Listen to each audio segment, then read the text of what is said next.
সিনেমার প্লটটা শুরু হয় বিহারের শেখপুরা জেলা সাহা নামের ছোট্ট একটা গ্রাম থেকে। সেখানে এসে রঞ্জন কুমার নিজের পুলিশ দলবল নিয়ে হাজির হয়। তারা একটা বাড়ির চারদিক দিকে ঘেরাও করে ফেলে, কারণ লোকমুখে খবর ছিল যে ওই বাড়ির ভেতরেই চন্দন মাহাতো নামের এক গ্যাংস্টার আত্মগোপন করে আছে। কনস্টেবল শিবরাম নিজের বন্দুকের ট্রিগারে আঙুল ঠেকিয়ে চন্দনের চ্যাপ্টার ক্লোজ করার জন্য পুরোপুরি তৈরি ছিল। সে শুধু উপর মহলের গ্রিন সিগন্যালের অপেক্ষাই করছিল, আর সেই অর্ডারের চক্করেই এসে রঞ্জন সবাইকে হোল্ড করে রেখেছিল। ঠিক ওই সময় পাটনার ভোট কাউন্টিং সেন্টারে জোর কদমে ইলেকশনের রেজাল্ট মেলানোর কাজ চলছিল। চন্দন মাহাতো যে পলিটিক্যাল পার্টির ছত্রছায়ায় চলত, তারা এবার সরকার গঠন করতে পারবে কিনা, ক্ষমতা হারাবে, বড় বড় পুলিশ কর্মকর্তারা আসলে সেই হিসাবেরই অপেক্ষা করছিল। কিছুক্ষণের মধ্যেই চন্দনের সাপোর্টের দল ভোটে জিতে যায়, আর দল জিতে রঞ্জনের কাছে ওপর থেকে ফোন আসে যে চন্দন মাহাতোকে আর ধরার কোনো দরকার নেই। এসেছে রঞ্জন নিজের উপরে এবং টাকার কাছে বিক্রি হয়ে যাওয়া বড় বড় কর্মকর্তাদের উপর মনে মনে চরম ক্ষোভ ছাড়তে শুরু করে, আর নিজের পুলিশ টিমকে সাথে নিয়ে ওখান থেকে বিদায় নেয়। কিন্তু এই চন্দন মাহাতো আসলে কে, আর রঞ্জন কেন তাকে লকআপে ভরার জন্য এত সরফট করছিল? এছাড়া কোনো রাজনৈতিক দলের সঙ্গে একটা অপরাধের এমন কি কানেকশন থাকতে পারে? আপনাদের এই সমস্ত প্রশ্নের সঠিক উত্তর খোঁজার জন্য আমাদের গল্পটা একটু পেছনে নিয়ে যেতে হবে। যখন আইপিএস অফিসার অমিতের নতুন পোস্টিং বিহার রাজ্যে হয়েছিল, নিজের স্ত্রী তনুকে সঙ্গে নিয়ে অমিত বিহারে যাওয়ার জন্য রওনা দিয়েছিল। তারা দুজনে ট্রেনের জার্নিটা বেশ ভালোভাবেই এনজয় করছিল, কিন্তু ঠিক তখনই তাদের সিটের পাশে বসে থাকা দুইজন লোক ফালতু সব মন্তব্য করে তাদেরকে ভীষণ বিরক্ত করতে শুরু করে। যেমন লোকগুলো টিটকারি মেরে বলে, কি ব্যাপার বাবু, দেখে তো মনে হচ্ছে হানিমুন সেরে ফিরেছ, তা জার্নিটা কেমন হলো আর কোথায় হয়েছিল? এই কারণে স্বাভাবিকভাবেই দুজনে বেশ অস্বস্তির মধ্যে পড়ে যায়। যাই হোক, পরের দিন অমিতের আলাপ হয় এসপি মুক্তিয়ারের সঙ্গে। সে অমিতকে রেললাইনের ওপরে ধর্ণা দেওয়া গ্রামবাসীদেরকে ওখান থেকে সরানোর দায়িত্ব দেয়। অমিত কিছু পুলিশকে সাথে নিয়ে সে স্পটে চলে যায়। সেখানে বেশ কিছু গ্রামবাসী রেললাইন ব্লক করে রেখেছিল। পুলিশ ওই লোকগুলোকে ওখান থেকে চলে যেতে বলে, কিন্তু তারা সেখান থেকে এক চুলও নড়বে না বলে সাপ জানিয়ে দেয়। এসপি তাদেরকে বোঝানোর অনেক চেষ্টা করে আর বলে, ট্রেনে অনেক বয়স্ক মানুষ আর ছোট ছোট বাচ্চারা আছে, তারা ফালতু কষ্ট পাচ্ছে। কিন্তু তাও গ্রামবাসীরা কোনো কথাই শুনতে চাইছিল না। একজন বয়স্ক লোক তখন বলে, 15 দিন আগে কিছু নকশালপন্থী লোক পুলিশের খবরই ভেবে তাদের গ্রামের 3 জন মানুষকে খুন করেছে। যে পুলিশকে সাহায্য করতে গিয়ে তারা নিজেদের আপনজনদেরকে হারিয়েছে, সেই পুলিশই এখন তাদের মরার জন্য অনাথের মতো ফেলে রেখে গেছে। এর জন্য যতক্ষণ না মুখ্যমন্ত্রী নিজে এসে তাদের সঙ্গে দেখা করছে, ততক্ষণে তারা ট্রেন ছেড়ে দেবে না।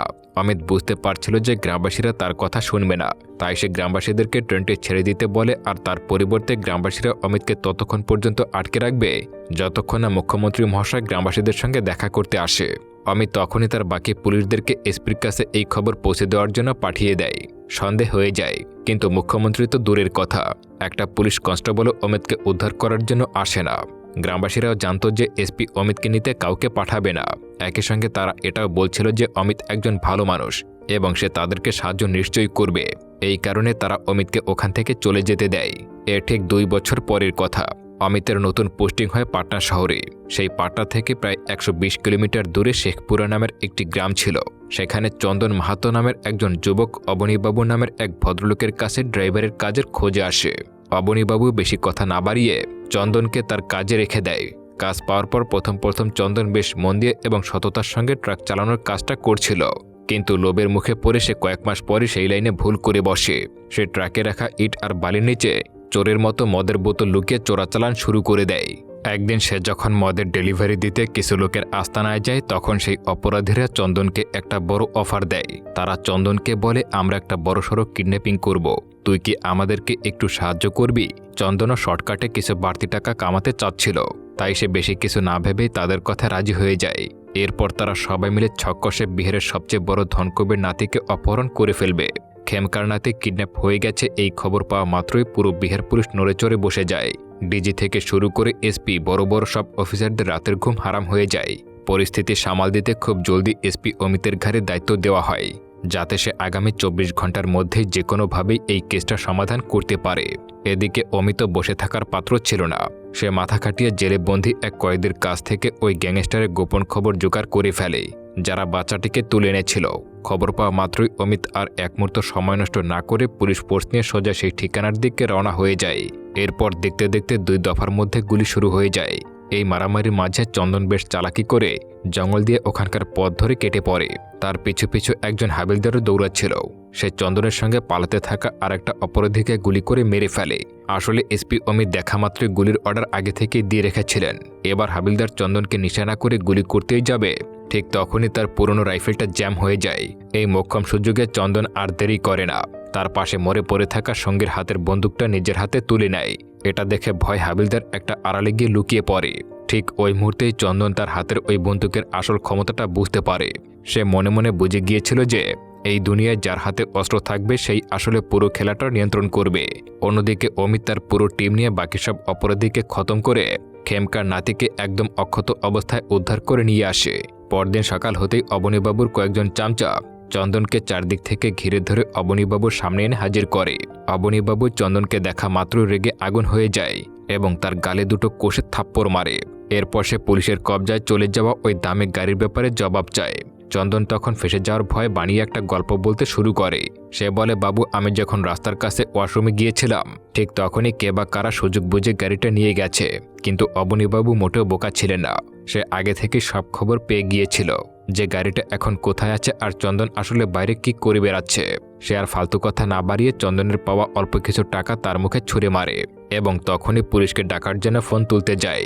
এটা দেখে চন্দন একদম ঘাবড়ে যায় এবং পুলিশের ভয় অবনীবাবুর হাত পা ধরে কাকুতিমিনতি করতে শুরু করে যাতে তাকে ধরিয়ে না দেওয়া হয়। এই নিয়ে দুই পক্ষের মধ্যে টানাটানি আর ধস্তাধস্তি শুরু হয়ে যায়। ঠিক ওই সময় চন্দন মাথা গরম করে নিজের পাজামার ভেতরে লুকিয়ে রাখা পিস্তলটা চট করে বের করে ফেলে আর সরাসরি অবনীবাবুর পায়ে গুলি করে দেয়। চন্দনের এই ভয়ঙ্কর রূপ দেখে অবনীবাবুর সাথে থাকা ভাড়াটে গুন্ডারা পর্যন্ত থতমত হয়ে যায়। ওখানকার কোনো লোকের বুকে এত বড় সাহস ছিল না যে এগিয়ে গিয়ে চন্দনকে আটকাবে। চন্দন তখন সবার সামনে বুক ফুলে অবনীবাবুর মোটরসাইকেলটা স্টার্ট দেয় এবং সেখান থেকে হাওয়া হয়ে যায়। এরপর পুলিশ যখন চন্দনকে হাজতে ভরার জন্য তার আস্তানায় হানা দেয় তখন সেখানে কাউকেই খুঁজে পায় না। কোন উপায় না দেখে পুলিশ তখন চন্দনের খুব কাছের বন্ধু এবং এলাকার উঠতি যুব নেতা বিনায়ক মাহাতোকে ধরে থানায় এনে জেরা করতে শুরু করে।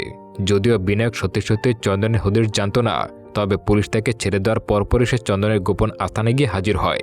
বিনায়ক চন্দনকে ভয় পাইয়ে দিয়ে সতর্ক করে বলে, তুই তো মস্ত বড় ভুল করেছিস। এখন শুধু পুলিশ নয়, এলাকার বড়ডন অভ্যুদয় সিংহ তোর জান নেওয়ার জন্য হন্য হয়ে খুঁজছে। আসলে অবনীবাবু ছিল বড় রাজনৈতিক নেতা আর গুন্ডাদের খাস লোক, আর তার গায়ে হাত তুলে চন্দন অজান্তে এক মস্ত বড় মৌচাকে ঢিল মেরে বসেছিল। এবার অভ্যুদয় সিংহের লোকেরা তাকে রাস্তা থেকে কুকুর বেড়ালের মতো তুলে নিয়ে গিয়ে মারার আগেই চন্দন নিজেই উল্টো চাল চালে। সে কোনো ভয় না পেয়ে একদম বুক ফুলে সরাসরি অভ্যুদয় সিংহের মস্ত বাড়িতে গিয়ে হাজির হয়। এই অভ্যুদয় সিং ছিল মূলত একজন চিহ্নিত বড় মাপের গুন্ডা, যার আপন বড় ভাই ছিল এলাকার এমপি। অভ্যুদয় নিজের লোকদের চন্দনকে শেষ করার আদেশ দেওয়ার আগেই চন্দন নিজেই অবনীবাবুর উপর গুলি চালানোর আসল কারণটা জানায়। চন্দনের এই রকমের কলিজা আর সাহস দেখে অভ্যুদয় সিং মনে মনে বেশ ইমপ্রেসড হয়ে যায়। সে চন্দনকে পরিষ্কারভাবে জানিয়ে দেয়, যদি আমার ছেলেরা তোকে ধরে নিয়ে আসতো তবে তুই আজ জ্যান্ত ফিরতি না, কিন্তু যেহেতু তুই নিজে মরার ভয় না করে আমার ডেরায় এসেছিস তাই এই যাত্রায় তোকে মাফ করে দিলাম। এরপর অভ্যুদয় চন্দনকে নিজের পার্সোনাল ড্রাইভার হিসেবে রেখে দেয়। ঠিক ওই সময় এসপি মুখ্যমন্ত্রীর কাছে স্পেশাল পারমিশন নিয়ে অমিতকে নালন্দা জেলার কমান্ডিং অফিসার বানিয়ে দেয়। নতুন এসপি চেয়ারে বসতে অভ্যুদয় সিং তার ভাইকে সাথে নিয়ে তাকে তেল মারতে ও স্বাগত জানাতে সোজা এসপি অফিসে চলে আসে। ঠিক সেখানে গিয়ে কোনো একটা কারণে অপোজিশন পার্টির এমএলএর খাস লোক ভর্তার সঙ্গে অভ্যুদয়ের তুমুল ক্যাচা লেগে যায়। এই অপমানের প্রতিশোধ নিতে ভর্তা কিছুদিন পরই সুযোগ বুঝে অভ্যুদয় সিংয়ের উপরে হামলা করে। তবে কপাল ভালো থাকায় অভ্যুদয় সেবার বেঁচে যায়। এবার যেহেতু ভর্তা নিজ থেকে যুদ্ধ ডেকে এনেছিল তাই অভ্যুদয় সিংহ ঘরে বসে থাকার পাত্র ছিল না। সে নিজের পুরো গ্যাং নিয়ে ভর্তার ডেরায় গিয়ে চড়াও হয়, যেখানে ভর্তা অবসর সময় ফুর্তি করছিল। চন্দন ও বাকি সাঙ্গপাঙ্গদের সাথে নিয়ে অভ্যুদয় হঠাৎ করে ভর্তার উপরে হামলা চালায় এবং তাকে সহ আরও 4 জন মানুষকে চোখের পলকেই খতম করে দেয়। এই ভয়ানক হত্যাকাণ্ডের পর পুরো বিহার জুড়ে তোলপাড় শুরু হয়ে যায়। পরিস্থিতি বেগতিক দেখে অভ্যুদয় তার দলের সবাইকে নিয়ে আন্ডারগ্রাউন্ডে চলে যায়। পুলিশ তাকে ধরার জন্য চারদিকে জাল বিছিয়েছিল, কিন্তু কোথাও তার কোনো হদিস মিলছিল না। ঠিক তখনই একদিন এসপি অমিত গোপন সূত্রে অভ্যুদয়ের লুকোনো জায়গার খবর পেয়ে যায় এবং একটি হাসপাতাল থেকে তাকে হাতে নাতে গ্রেপ্তার করতে সফল হয়। যেহেতু স্বয়ং একজন এমপির ভাইকে পুলিশ লকআপে ভরেছিল তাই উপরমহল থেকে অভ্যুদয়কে ছেড়ে দেওয়ার জন্য পুলিশের উপর তীব্র চাপ সৃষ্টি হয়েছিল। কিন্তু এসপি অমিত অভ্যুদয়ের বিরুদ্ধে নথিপত্র এবং কেস এতটাই মজবুত করে বানিয়েছিল যে তার জামিন পাওয়ার কোনো সুযোগই ছিল না। উপায় না দেখে তখন তাদের উকিল অভ্যুদয়কে বুদ্ধি দেয় যে যদি নিচু জাতের কোনো লোক এইসব অপরাধের দায় নিজের কাঁধে তুলে নেয় তবেই কেবল অভ্যুদয় এই মরণ ফাঁদ থেকে রেহাই পেতে পারে। তার পুরো গ্যাংয়ের মধ্যে একমাত্র চন্দনই ছিল পুরো পিছিয়ে পড়া শ্রেণীর লোক।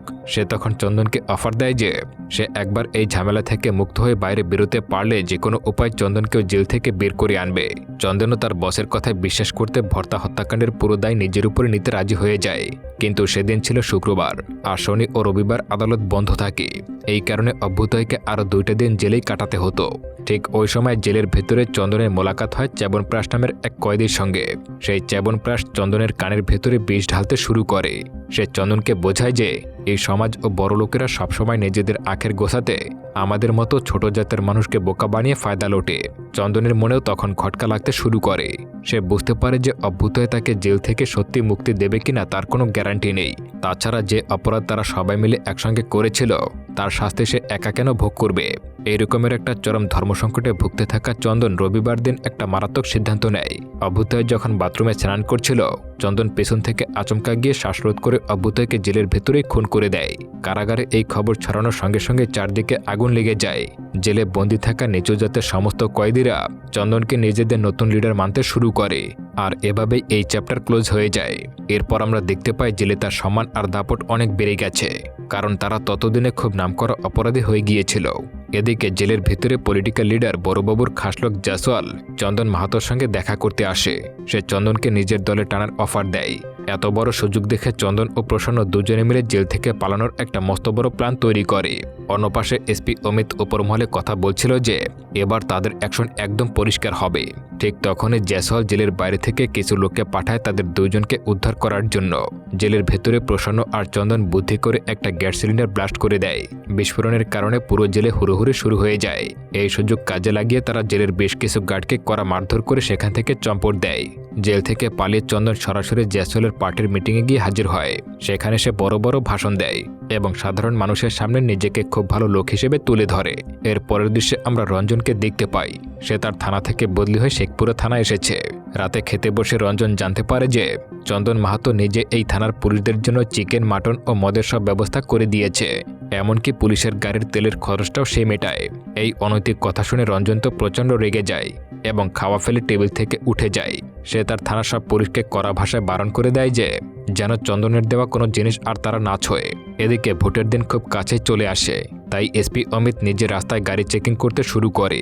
চেকিংয়ের সময় সে মুখ্যমন্ত্রীর এক খাস লোককে হাতে নাতে ধরে ফেলে, যে কিনা গাড়িতে করে প্রচুর বেআইনি টাকা আর অস্ত্র নিয়ে যাচ্ছিল।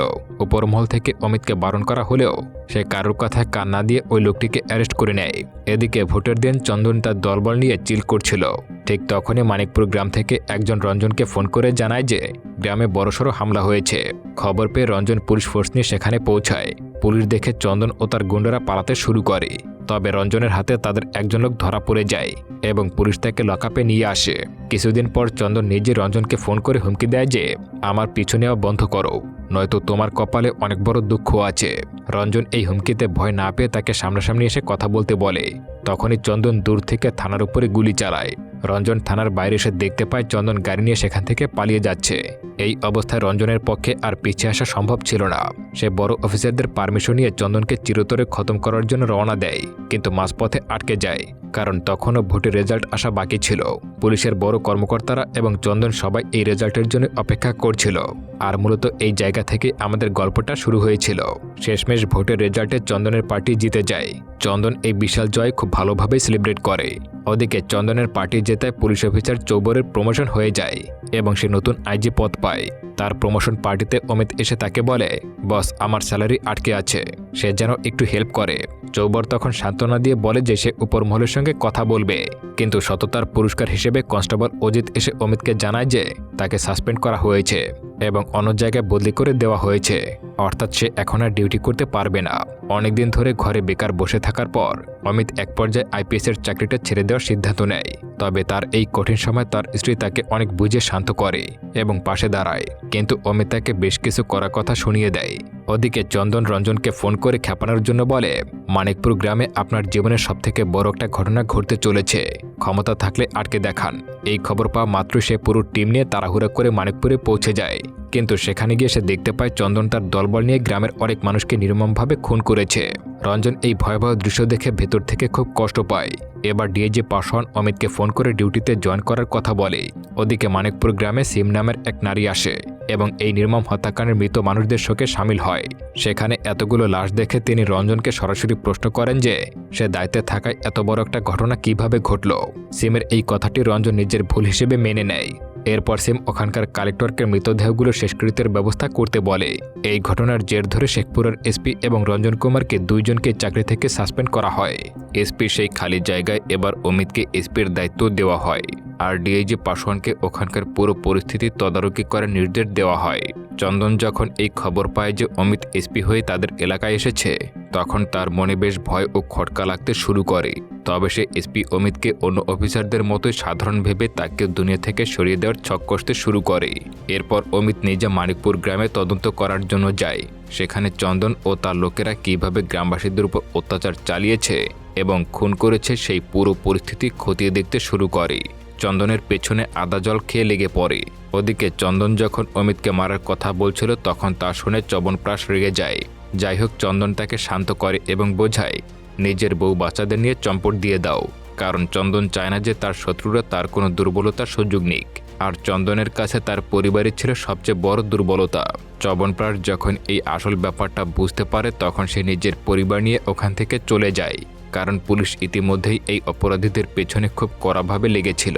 শুধু ওই একটা গ্রামে 25 জন মানুষকে মারার মামলা ছিল এই চন্দনের নামে। এরপর আমরা সাসপেন্ড হওয়া সেই রঞ্জনকে দেখতে পাই। সে যখন নিজের বাড়ির দিকে ফিরে যাচ্ছিল তখন রাস্তায় কিছু পুলিশ অফিসার তার গাড়ি আটকে বলে যে তাকে নতুন এসপি অমিত ডেকে পাঠিয়েছে। এই কথা শুনে রঞ্জন থানায় ফিরে আসে এবং অমিতের সঙ্গে দেখা করে। রঞ্জনের সঙ্গে কথা বলে এসপি অমিত পরিষ্কারভাবে বুঝতে পারে যে রঞ্জন অনেক আগে থেকে চন্দনকে খাঁচায় ভরার প্ল্যান করছিল, কিন্তু ডিপার্টমেন্ট থেকে কোনো সাপোর্ট পায়নি। এই সত্যটা জানার পর অমিত রঞ্জনকে নিজের টিমে রেখে দেয় যাতে তারা দুইজনে মিলে চন্দনকে খুব সহজেই ধরতে পারে, কারণ ওখানকার বেশিরভাগ অফিসারই টাকার লোভে চন্দনের সঙ্গে হাত মিলিয়ে রেখেছে। কিছুদিনের মধ্যেই রঞ্জন কোনোভাবে চন্দনের আসল ঠিকানা বের করে ফেলে এবং পরের দিন সকালেই অমিতকে তার একদম সঠিক লোকেশনটা জানিয়ে দেয়। এই খুশির খবর শুনে এসপি অমিত রঞ্জনকে আশ্বস্ত করে বলে, আজ যদি চন্দন আমাদের হাতে ধরা পড়ে তবে তোমার উপরে থাকা এই সাসপেনশনের দাগ আমি নিজেই মুছে দেব। এরপর পুলিশ ফোর্স নিয়ে অমিত চন্দনের সেই আস্তানায় হানা দেয়। সেখানে চন্দনকে পাওয়া গেল, তার সঙ্গে পুরো গ্যাং ছিল, সেই সঙ্গে তাদের হাতে ছিল ভারী অস্ত্র। ওদিকে অমিতের বাকি টিম পেছনে রয়ে গেছে, যার ফলে অমিত সেখানে একা পড়ে যায়। অমিত আর চন্দনের মুখোমুখি সাক্ষাৎ হলেও অমিত তাকে ধরতে পারে না, কারণ তার লোকদের কাছে বড় বড় বন্দুক ছিল আর পুলিশের কাছে ছিল সাধারণ পিস্তল। এই পরিস্থিতিতে অমিত বুদ্ধির চাল চালে। সে টেলিকম ডিপার্টমেন্টের সঙ্গে কথা বলে চন্দনের ফোনের উপরে কড়া নজরদারি শুরু করে, যা তাকে চন্দনের প্রতিটা মুভমেন্ট ট্র্যাক করতে দারুণভাবে সাহায্য করে। টেলিকম অফিস থেকে চন্দনের প্রতিটা কলে লাইভ লোকেশন দেওয়া হচ্ছিল, আর এই ফোনের সূত্র ধরেই অমিত চন্দনের ডান হাত চবনপ্রাসের একটা গোপন খবর পেয়ে যায়। সে জানতে পারে যে চবনপ্রাসের রবি নামের একজনের সঙ্গে পরকীয়া চলছে, যা বেশ কিছুদিন ধরেই গোপন রয়েছে।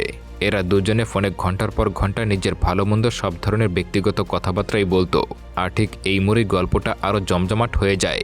অমিত ঘন্টার পর ঘন্টা ফোনের কথাবার্তা শুনতে শুরু করে, এই আশায় যে হয়তো চন্দনের লোকেশনটা সে কোনোভাবে জানতে পারবে। এর মধ্যে একদিন এমন হয় যে চবনপ্রাস তার বোনের সঙ্গে দেখা করতে যাবে বলে প্ল্যান করে, আর এটা এসপি অমিত তাদের ফোনালাপ থেকে শুনতে পায়। সে সঙ্গে সঙ্গে সেই খবর তার টিমকে জানিয়ে দেয় এবং রঞ্জন সেখানে আগে থেকেই ওত পেতে বসেছিল। চবনপ্রাস সেখানে পৌঁছানো মাত্রই রঞ্জন তাকে দেখা মাত্রই ধরে ফেলে। নিজের স্বামীকে এভাবে গ্রেপ্তার হতে দেখে তার বউ সেখানে খুব কান্নাকাটি শুরু করে দেয়। এরপর এই খবর চারদিকে ছড়িয়ে পড়ে যে চন্দনের খুব বড় একজন গুন্ডা ধরা পড়েছে, যার কারণে এসপি অমিত সব দিক থেকেই ভাবা পাচ্ছিল। সে নিউজ পোর্টালের কাছে সবাইকে বলে দেয় যে 15ই আগস্টের আগে সে চন্দনকে গ্রেফতার করে নেবে। এই ওপেন চ্যালেঞ্জের কথাটি যখন চন্দন শোনে তখন সে অমিতের উপরে প্রচুর রেগে যায়। এক সন্ধ্যায় সরাসরি এসপি অমিতের ফোনে চন্দন কল করে বসে। অমিত তখন চন্দনকে সোজা স্যারেন্ডার করার জন্য নির্দেশ দেয়, কিন্তু চন্দন উল্টো তাকে ভয় দেখাতে শুরু করে। আগামী 15ই আগস্টের আগে তোমাকে এই এলাকা ছাড়তে হবে, না হলে সোজা পরপারে পাঠিয়ে দেব। শুধু তাই নয়, সে অমিতের স্ত্রী ও সন্তানের ক্ষতি করার জন্য ভয় দেখায়। তবে অমিত চন্দনের এই ফাঁকা আওয়াজে দমে যাওয়ার পাত্র ছিল না। এরপর একদিন যখন অমিত নিজের ঘরে বসে আর 5টা সাধারণ মানুষের মতো পেঁয়াজ কাটছিল, ঠিক তখনই তার ফোনে একটা জরুরি খবর আসে। সে জানতে পারে যে চন্দন এবার ইন্দ্রপুর নামের একটা গ্রামে তাণ্ডব চালানোর ছক কষেছে। কারণ ওখানকার গ্রামবাসীরা এসপি অমিতকে বেশ সাপোর্ট করেছিল। অমিত আর বেশি দেরি না করে পুলিশ ফোর্স নিয়ে ইন্দ্রপুরে চলে যায়। কিন্তু চন্দন এবার দাবার চাল বদলে দিয়ে ইন্দ্রপুরের বদলে আগারওয়াল সমাজের একটি অনুষ্ঠানে আকস্মিকভাবে হামলা চালায় এবং সেখানে থাকা নিরীহ মানুষের উপরে নির্বিচারে গুলি চালিয়ে তাদেরকে খুন করে। এই খবর পাওয়া মাত্রই অমিত দ্রুত ঘটনাস্থলে ছুটে যায়। সেখানে গিয়ে তদন্ত করার পর সে নিজের চোখে দেখতে পায় যে চন্দন আর তার দল ওখানকার মানুষকে কতটা অমানসিকভাবে হত্যা করেছে। এই মর্মান্তিক দৃশ্য দেখে চন্দনের উপর এসপি অমিতের রাগ আর প্রতিশোধের আগুন আরও কয়েকগুণ বেড়ে যায়। হত্যাকাণ্ডের এই ভয়ঙ্কর খবরটি শুধু ওই এলাকার মধ্যে সীমাবদ্ধ থাকেনি। ক্ষুব্ধ সাধারণ মানুষ ক্ষোভে ফেটে পড়ে এবং পুলিশের বিরুদ্ধে স্লোগান দিতে শুরু করে। চারদিকের এই চরম বিশৃঙ্খলার কারণে এসপি অমিত ও ডিআইজি পাসোয়ান দুজনকেই ওপর মহলের কাছে বেশ জবাবদিহি করতে হয়। পরের দিন যখন চন্দনের গ্যাংয়ের কল রেকর্ড ট্র্যাক করা হয় তখন এক অদ্ভুত সত্য সামনে আসে। জানা যায় চবনপ্রাসের স্ত্রী আসলে অন্য কারোর সঙ্গে নয়, স্বয়ং চন্দনের সঙ্গে পরকীয়া করছে। এই গোপন খবরটি ফাঁস হতেই চন্দনের দলের বাকি সবাই একেবারে আকাশ থেকে পড়ে। ফোনে যখন চন্দনকে জেল থেকে মুক্ত করার বিষয়ে আলোচনা চলছিল তখন চবনপ্রাসের বউকে বলে যে সে তাকে কতটা ভালোবাসে। তবে সে এটা বুঝতে পারছিল যে এই ভালোবাসাই তার জীবনের সবথেকে বড় দুর্বলতা হয়ে দাঁড়াচ্ছে। কিন্তু চন্দন নিজের এই দুর্বলতাকে শক্তিতে রূপান্তর করার জন্য একটি নতুন চাল চালে। সে চবনপ্রাসের বউকে কড়াভাবে নির্দেশ দেয় যে আজকের পর থেকে সে যেন টানা 4 দিন নিজের ফোনটি সম্পূর্ণ বন্ধ রেখে দেয়। ওদিকে অমিত যখন ফোনের এই কথা থেকে জানতে পারে যে আগামী 4 দিন তার ফোন বন্ধ থাকবে তখন তার কপালে চিন্তার ভাঁজ পড়ে যায় এবং সে ভীষণ অস্বস্তিতে পড়ে যায়। কারণ ঠিক 4 দিন পরই 15ই আগস্ট, আর এই পর্যন্ত চন্দনের আসল লোকেশনের কোনো পাত্তাই পাওয়া যাচ্ছিল না। চন্দনের ফোন বন্ধ হয়ে যাওয়ায় অমিত যথেষ্ট চিন্তায় পড়ে যায়। সে যখন আরও খোঁজ করে তখন একজন পশু চিকিৎসকের বিষয়ে জানতে পারে যে চন্দনের খুবই কাছের লোক ছিল এবং সে আওয়াজ পাল্টে চন্দনের সাথে ফোনে অন্যদের কথা বলিয়ে দিত। ততক্ষণে 13 তারিখ হয়ে গিয়েছিল, কিন্তু চন্দনের লোকেশন কোনোভাবেই ট্র্যাক করা যাচ্ছিল না। এজন্য ডাক্তারের কাছে পুলিশ টিমের একজন লোক যায় এবং তাকে একটা বাহানায় ভুলিয়ে থানায় নিয়ে আসে, কিন্তু তাকে আসলে অভিযানের কিচ্ছুই বলে না। এরপর এসপি নিজেই চন্দনকে ফোন করায় এবং পুলিশকে বলে যে চন্দনের টাওয়ারের লোকেশনে রাস্তায় গিয়ে জোরে জোরে গাড়ির হর্ন বাজাতে। ডাক্তার যখন কথা বলছিল তখন ফোনে হর্নের আওয়াজ শুনতে পেয়ে অমিত নিশ্চিত হয়ে যায় যে তারা চন্দনের বাড়ির পাশেই রয়েছে এবং বাস্তবেও ঠিক তেমনটাই হয়। এসপি অমিত এবং তার লোকেরা চন্দনকে দেখতে পায়। চন্দন কিছু বুঝে ওঠার আগেই এসপি অমিত একদম তার কাছে পৌঁছে যায়। চন্দন জঙ্গল দিয়ে পালানোর চেষ্টা করে, কিন্তু এসপি অমিত এবং তার লোকেরা তাকে ধাওয়া করে কিছুক্ষণের মধ্যেই ধরে ফেলে। এরপর তাকে রাস্তায় নিয়ে আসা হয়, তার মুখে চুনকালি লাগিয়ে এবং চপ্পলের মালা পরিয়ে বাজারে ঘোরানো হয়। তারপর তাকে কড়া পাহারায় জেলে ঢোকানো হয়। চন্দন জেলে যাওয়ার পর রঞ্জন কুমার তার হারিয়ে যাওয়া এসএইচ পদ ফিরে পায় এবং এই পুরো কেসটা কোর্টে চলে যায়। গ্রামবাসীরা প্রথমে ভয় সাক্ষী দিতে রাজি ছিল না, কারণ পরে তারা উল্টো মার খাবে। এই পরিস্থিতিতে রঞ্জন সরাসরি চবনপ্রাসের কাছে যায় এবং তাকে বলে যে তার বউয়ের সঙ্গে চন্দনের প্রেম রয়েছে এবং সেই গোপন অডিও রেকর্ডিংটা তাকে শোনায়। এটা শুনে প্রথমে চবনপ্রাসের খারাপ লাগলেও পরে এটাকে সাধারণ ব্যাপার বলে উড়িয়ে দেয়। এরই মধ্যে একদিন এসপি অমিতের পরিবার যখন পুজো দেওয়ার জন্য মন্দিরে যায় তখন চন্দনের কিছু লোক প্রতিশোধ নেওয়ার জন্য অমিতের ফ্যামিলিকে টার্গেট করে বোমা হামলা চালায়। এই ভয়ঙ্কর ঘটনায় সেখানে ডিউটিতে থাকা একজন পুলিশ কনস্টেবল প্রাণ হারায় এবং অমিতের ছেলে প্রচণ্ড আঘাত পায়। পুলিশের পরিবারের উপর হামলায় পুরো কেসটা আইনের চোখে এতটাই জোরালো হয়ে যায় যে চন্দনের জেল থেকে পার সব রাস্তা বন্ধ হয়ে যায়। এই পরিস্থিতি সামাল দিতে ডিআইজি চৌবি চন্দনের ভাই বিনায়ক মাহাতোকে ডেকে পাঠায় এবং চন্দনের সমস্ত কুকৃতির বিরুদ্ধে মিডিয়ায় মুখ খুলতে তাকে রাজি করায়। একদিকে পুলিশের ফ্যামিলির উপরে হামলা এবং এক পুলিশের মৃত্যু, আর অন্যদিকে নিজের আপন ভাইয়ের মিডিয়ার সামনে দেওয়া বয়ান, সব মিলিয়ে চন্দনের প্রতি সাধারণ মানুষের যেটুকু সমর্থন ছিল তা একেবারে শূন্যে নেমে যায়। এই মোক্ষম সুযোগের হাতছাড়া না করে এসেছে রঞ্জন চন্দনের মাঠের প্রধান লোককে একে একে এনকাউন্টার করে খতম করে দিতে শুরু করে। এরপর এসপি অমিত সরাসরি চবনপ্রাসের মুখোমুখি হয় এবং তাকে কড়া হুঁশিয়ারি দিয়ে বলে সে যদি আদালতে চন্দনের বিরুদ্ধে সাক্ষ্য না দেয় তবে সে তার ছেলেকে চন্দনের মতোই আরেকটা দাগী অপরাধী বানিয়ে ছাড়বে। আসলে চন্দনের মনে একটা গোপন স্বপ্ন ছিল যে সে নিজে অপরাধের দুনিয়ায় থাকলেও তার ছেলে যেন ভালো পড়াশোনা করে বড় এসপি হতে পারে। ফোনে আড়িপাতা সুবাদে এসপি অমিত এই দুর্বলতার কথা জানতে পারে। নিজের সন্তানের ভবিষ্যৎ অন্ধকারে চলে যাওয়ায় চবনপ্রাস বেশ দুশ্চিন্তায় পড়ে যায় এবং চন্দনের বিরুদ্ধে আদালতে সরকারি সাক্ষী হিসেবে রাজি হয়। পরের দিন আদালতে সেই সাক্ষ্যের উপর ভিত্তি করেই বিচারক চন্দনকে ফাঁসির আদেশ দেয় এবং সরকারি সাক্ষী হিসেবে সহযোগিতা করার জন্য চবনপ্রাসকে যাবজ্জীবন কারাদণ্ড দেওয়া হয়। কিন্তু আসল খটকাটা বাঁধে অন্য জায়গায়। চন্দন এই ফাঁসির রায় সহজে মেনে না নিয়ে হাইকোর্টে আপিল করার সুযোগ পেতে পারে। আর আইনি প্রক্রিয়ার এই সময়টুকুর মধ্যে সে লুজ কানেকশন খাটিয়ে জেল থেকে পালিয়ে যাওয়ার শখ করতে পারে। চবনপ্রাস এই বিপদের কথা জানত, তাই সে এসপি অমিতের কাছে চন্দনের মেয়ের গোপন খবরটি ফাঁস করে দেয়। সে জানায় যে চন্দনের মেয়েটি আসলে চন্দনের ছেলের সাথে তার বউয়ের কাছেই মানুষ হচ্ছে। এরপর এসপি অমিত যখন জেলের ভেতরে চন্দনের সঙ্গে দেখা করতে যায়, চন্দন বরাবরের মতোই অহংকার দেখিয়ে ফাঁসির সাজা অস্বীকার করে এবং জেল ভেঙে পালিয়ে যাওয়ার হুমকি দেয়। সে আরও বলে জেল থেকে বের হয়ে সে সবার আগে অমিতের পুরো ফ্যামিলিকে শেষ করবে। চন্দনের এই কথা শুনে অমিত তাকে তার ছোট্ট মেয়ের কথা মনে করিয়ে দেয়, যাকে চন্দন নিজের জানের চেয়েও বেশি ভালোবাসত। অমিত তাকে শান্তভাবে বোঝায় যে পরিস্থিতির কারণে যে কোনো মানুষই অপরাধী হয়ে উঠতে পারে, কিন্তু পুলিশের দায়িত্ব হলো সেই অপরাধীকে ধরে আইনের কাঠগড়ায় দাঁড় করানো, যাতে সমাজে সাধারণ মানুষ শান্তিতে বসবাস করতে পারে। সে তাকে আরও বলে ক্ষোভ আর প্রতিশোধের আগুন মানুষকে ভেতর থেকে একদম ছাই করে দেয়। অমিত চন্দনের চোখে চোখ রেখে বলে, তুমি যেমন ভালো করে জানো যে আমার একটা সুন্দর পরিবার ও সন্তান রয়েছে, ঠিক তেমনি আমিও খবর রাখি যে তোমার ফুটফুটে একটা মেয়ে আছে। তাই তোমার নিজের ভালো আর মেয়ের ভবিষ্যতের জন্য এটাই মঙ্গল হবে যে তুমি নিজের অপরাধের শাস্তিটা মুখ বুঝে মেনে নাও। আর এসপি অমিতের এই মোক্ষম জবাবের সঙ্গে সঙ্গে পুরো সিরিজটার গল্প এখানেই শেষ হয়ে যায়। তো বন্ধুরা, কেমন লাগলো এই সিরিজটি অবশ্যই কমেন্ট করে জানাবেন। কিছুদিন ধরে শরীরটা বেশ খারাপ লাগার কারণে ভয়েসটা এরকমের হয়ে গেছে। আশা করি আপনারা একটু মানিয়ে নেবেন। দেখা হচ্ছে পরবর্তী ভিডিওতে, ততক্ষণ আমার সঙ্গেই থাকুন। ধন্যবাদ।